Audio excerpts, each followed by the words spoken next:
संतोषी माता की जय। प्रिय भक्तजनों, आज हम इस वीडियो में संतोषी माता की व्रत कथा सुनेंगे। शुक्रवार के दिन माँ संतोषी का व्रत पूजन किया जाता है। इस पूजा के दौरान माता की आरती, पूजन तथा अंत में माता की कथा सुनी जाती है।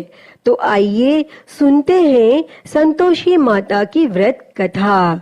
तो उससे पहले प्रेम से बोलिए संतोषी माता की जय। एक समय की बात है, एक वृद्ध स्त्री का एक ही पुत्र था। विवाह के बाद वृद्ध स्त्री अपने सुशील बहू से घर का पूरा कार्य करवाती, लेकिन ठीक से उसे भोजन भी नहीं देती। पुत्र यह सब देखकर चुप रहता। बहू दिन भर उपले थेपती, चूल्हा चौका करती, बर्तन कपड़ों के बीच दिन बीत जाता, लेकिन सास का व्यवहार ना बदला। इसी समय वृद्ध स्त्री का पुत्र काम के कारण परदेश चला गया। पुत्र के जाने के बाद सास का व्यवहार बहू के प्रति और भी क्रूर हो गया।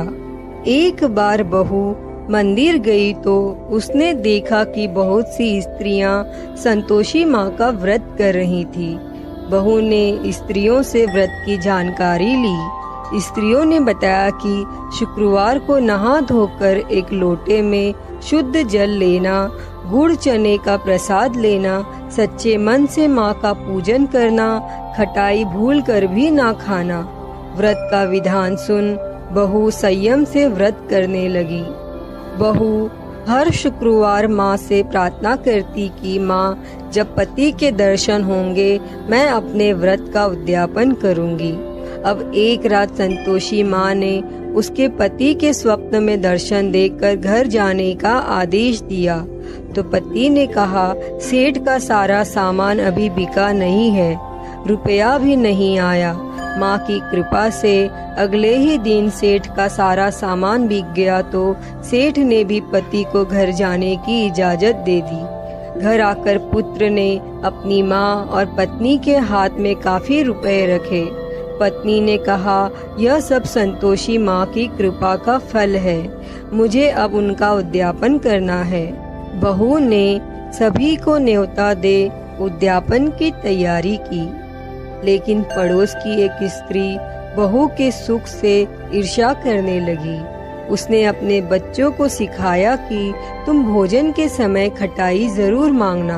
उद्यापन के भोजन के समय बच्चे खटाई के लिए मचलने लगे तो बहू ने उन्हें पैसा देकर बहलाने की कोशिश की।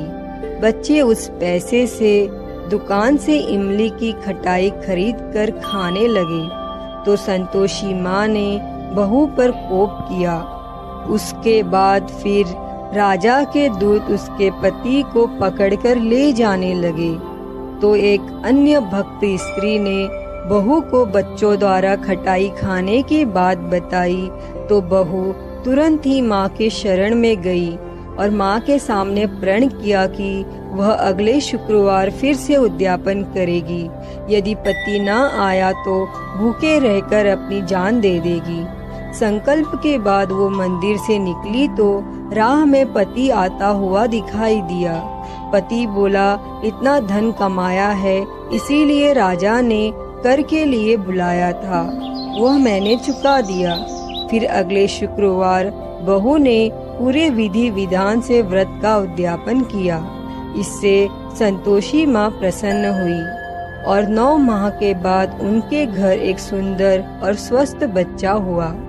अब सास, बहू, बेटा और बच्चा खुशी खुशी संतोष पूर्वक रहने लगे। हे संतोषी माता, जैसी कृपा आपने उस वृद्ध स्त्री की बहू पर की, वैसी ही कृपा इस कथा को कहते, सुनते और हुंकारा भरते पर करना। जय संतोषी माता। प्रिय भक्तजनों, मैं उम्मीद करती हूँ कि आपको यह संतोषी माता की व्रत कथा पसंद आई होगी और अगर वीडियो अच्छी लगी हो तो इसे लाइक करें, ज्यादा से ज्यादा शेयर करें और कमेंट बॉक्स में संतोषी माता की जय लिखना ना भूलें और महाकाल भक्ति ज्ञान चैनल को सब्सक्राइब कर नोटिफिकेशन बेल को जरूर ऑन कर लें। हर हर महादेव। धन्यवाद।